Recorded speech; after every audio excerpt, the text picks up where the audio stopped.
You think learning music theory matters? Do you think you like with somebody? Do you know music theory? Do you think music theory helps a modern producer? Remember when we had that conversation in the studio about like how music used to be made with instruments and now it's made with computers? I think music theory once was taught is, I'm not gonna say it's not over. It's not. I'm not gonna say it's over, but it's not necessary. Not necessary for what end goal would you say? There's a lot of people that I think would argue against it. Personally, I think for the purpose of like maybe making music for like charts and like streaming platforms and stuff like that, I think it matters. You know what I'm saying? Yeah, just a basic understanding. Like there's the common chord progressions that most pop songs have. You know what I mean? And it's like that's not that. No, everything is not a theory, bro. It's a feeling. Well, in the context of the question, they were thinking like, does it help? I mean, in some cases, no. You can't feel by what you learn on paper. You could take what you learn on paper, but then you still got to master the feeling. True. I could give you the chords to play, the same type of chords, but if you don't got that soul in you, what good is the theory? Yeah, in this very controversial clip, Timbo is sort of right, in the sense that you don't need to be Beethoven or Jacob Collier with your music theory to become a music producer. Many successful artists have been doing it for years just by ear, just doing what feels right. But I think for producers, the sweet spot should be like right in the middle, where yes, you don't have to be amazing at music theory, but there is a lot of benefits of knowing especially the basics of music theory. It's all about finding that balance where you know the rules, but you don't feel and become constrained by them. So today, me, Narox, I'm going to explain the basic stuff that I use almost every day on my production. This stuff makes my life way easier and honestly just makes my workflow so much faster. First thing you need to know is your basic major scale. The basic major scale, it works 1, 2, 3, half, 1, 2, 3, half. That's all you have to remember. So here, if I want to do it in a scale of B, I'll have to do 1, 2, 3, half. Every time I say 1, I'm skipping one note, and when I say half, is the note right next to it. So it goes 1, 2, 3, half, 1, 2, 3, half, and then I'm back to the root note. Now this works for every key, so if I want to do it in a scale of C major, it would be 1, 2, 3, half, 1, 2, 3, half, and then I'm back to the root note. So these are the notes that are gonna be part of the scale that I can play. So if I want to stay on B major, I can play any of these notes together.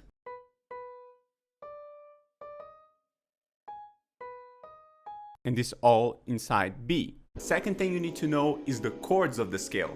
Let's separate the scales real quick. Here I have C, and then I have B. And this for the major scale. For the chords in the scale, it goes major, minor, minor, major, major, minor, diminished.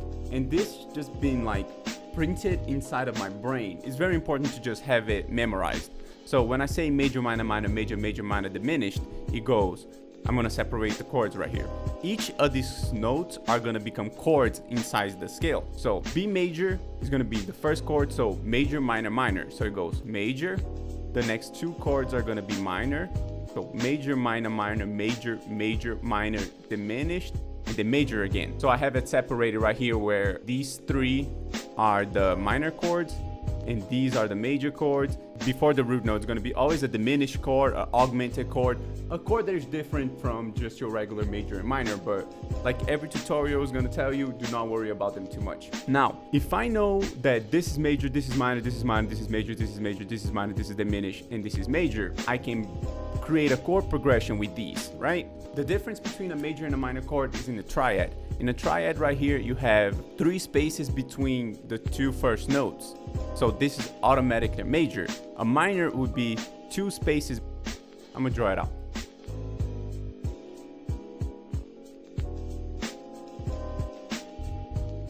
And then we're back to the root note. So these are all the chords, the triads. I can make them 7 chords, just for the sake of it. Okay, so these are all the chords inside the B major scale. And again, it goes always major, minor, minor, major, major, minor, diminished, and then back to the root note. Let's create a quick chord progression with these.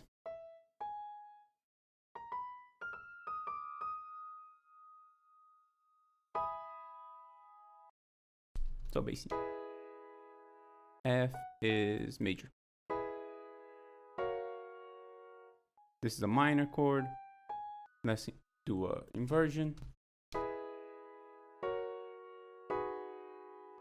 And you know, it's easy for me to do inversions because I always know which notes I can play inside the scale. Third thing is the relative minors, which every major key has a relative minor, meaning that for every major key, every major scale, there is a minor key that has the exact same notes and chords. The only thing that changes is the first note and first chord, which becomes the root of the filling, where in major would be a major chord and in minor becomes a minor chord, the root note. Even in a circle of fifths, you can see it right here. These are all the major keys, and every major key has a minor key that is relative to it. So all the notes in C major equal A minor, G major equal E minor, D major equal B minor, and so forth. And what blew my mind when I was told this was that the minor key, the minor scale, is always 3 semitones behind the major scale. So in the case that we were studying right here with B, the relative minor of B major is going to be G sharp minor. So it goes 1 semitone down, 2 semitone down, the third semitone, so 2 spaces in between the root of the major key is going to be its relative minor key. And that works with C major as well. Here's C major, and then 2 down, 2 spaces in between, 3 semitones down, you have A minor, and this becomes the A minor key. So when I want to do a minor chord progression and I want to draw out the minor scale, I would draw its major counterpart first, the way I told you guys, like 1, 2, 3, half, 1, 2, 3, half, and then I'll just add the minor key right here, add the diminished, and then boom, this is the minor key. I can copy it up, and this is the minor key. The only difference again is that, boom, major key is the root note. Fourth thing is something that I should have paid attention more, and when I say that you shouldn't be constrained by knowing music theory, I felt constrained because I would only use notes for a pretty long time. I would only use notes inside the scale, but grace notes are actually really key when you're doing quick patterns, and you know, when you're trying to create a flowing pattern, descending or ascending. So it includes notes from outside the key, but they don't make it sound bad. They actually sound really good because you're using a straight pattern. Let's grab B. Let's extend this. Okay. Let's not only extend this, let me make it bigger. And now when I move back to the piano, I can see.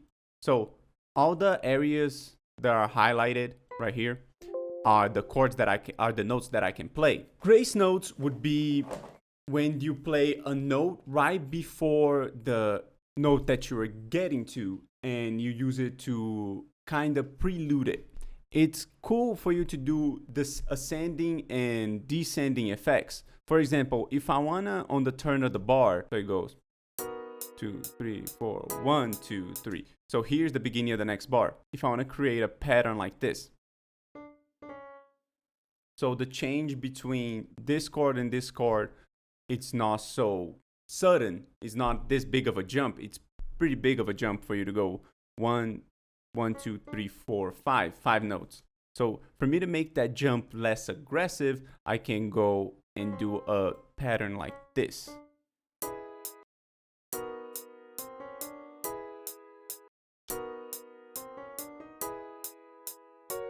So the thing about grace notes is that, for example, these 2 notes are not part of the scale. They're not highlighted here. But because they're grace notes, you can include them in this pattern, in this chord progression, and it fits. That's the thing that I was talking about, breaking from the rules. If I'm just like I was in the past, like a couple of years ago, just thinking about not getting off key, I would never use those notes. But now that I know that it's okay to use them, it helps create a lot of rhythm too.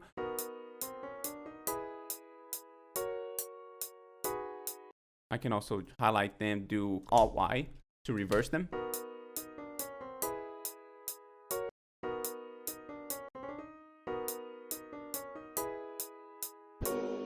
And the fifth thing is less boring scales. Once you use the major and the minor scale a lot, they become kind of boring, but there's other modes that you can use. I know when you start talking about modes, your head kind of explodes because it becomes too complex. But it's actually not that complicated. And I know that FL and Ableton both have ways for you to use them without really knowing the theory behind them. It's just maps out the notes in front of you so you know which notes to use in case you want to use a Lydian scale or any other scale. So let's pick on FL. Let's see. I want to create a minor harmonic would be the normal. Let's do a Lydian. We were in B, right? So this is B Lydian. All I did was go right here and pick the scale that I want to. If I want to make a Japanese beat, if I want to make a Mixolydian beat, all I have to do is click here, select what I want, and then click the root note of the scale that I want. Now I picked this Lydian scale, let's put it right here, and now I can create a chord progression with it.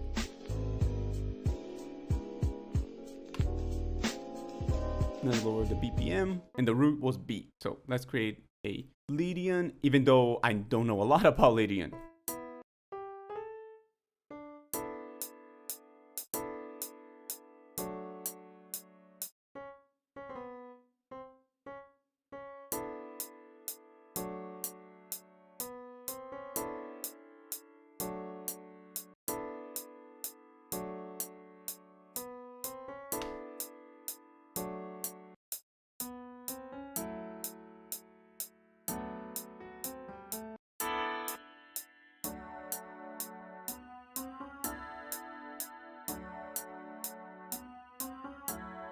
See, there's just a basic Lydian chord progression that I created just by ear and just real quick, just using this map that I have. Oh, there's one more thing. The sixth thing is the number chords, so you'll know the chord progressions. This can be explained in other videos, but I really like knowing just the basics of the letters to numbers, chords association. In my case, on my spreadsheet, I have a lot of songs breakdowns that I do. I do more than simple breakdowns. I break down songs in order to, you know, study and become better. And on the song breakdowns, I like to see what are the chord progressions inside that one song. If there's any key changes and stuff like that. And knowing if it is a 4-5-1 or a 2-3-5, I don't know. It helps me when I'm creating my own songs. I can pull feelings and chord progressions from other tracks and then just, you know, adapt to a new style or put a different rhythm to them and truly just make them my own.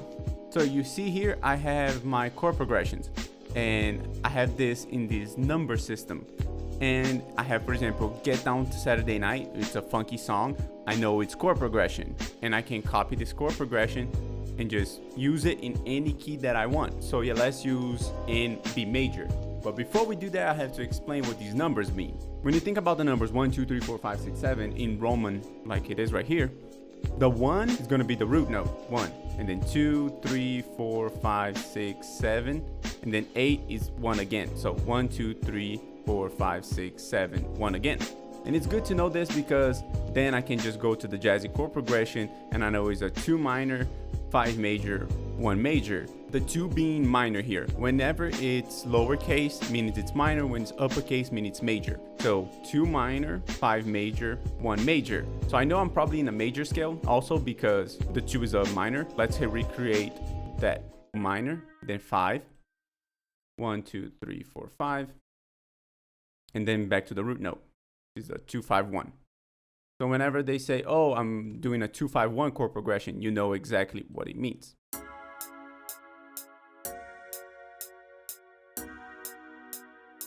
Let's make this a 7th. Let's invert this so it's not all the way to the top. Let's invert this too.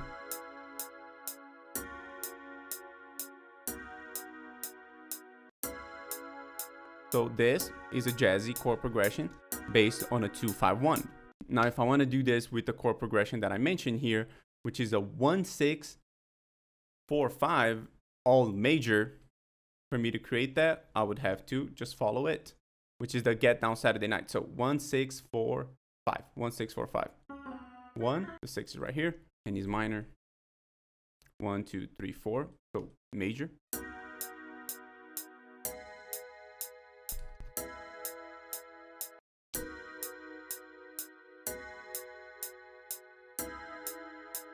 And now I have 1 chord missing, which is the 5. 1, 2, 3, 4, 5. So F. And it's also major. So this major right here includes a key that is outside of the scale, which is fine.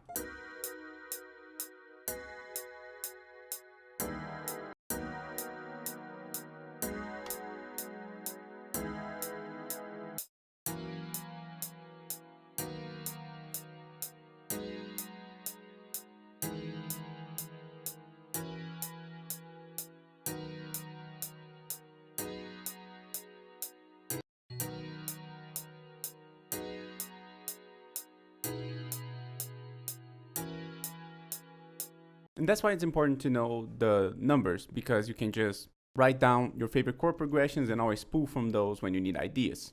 And that is it for music theory. Subscribe.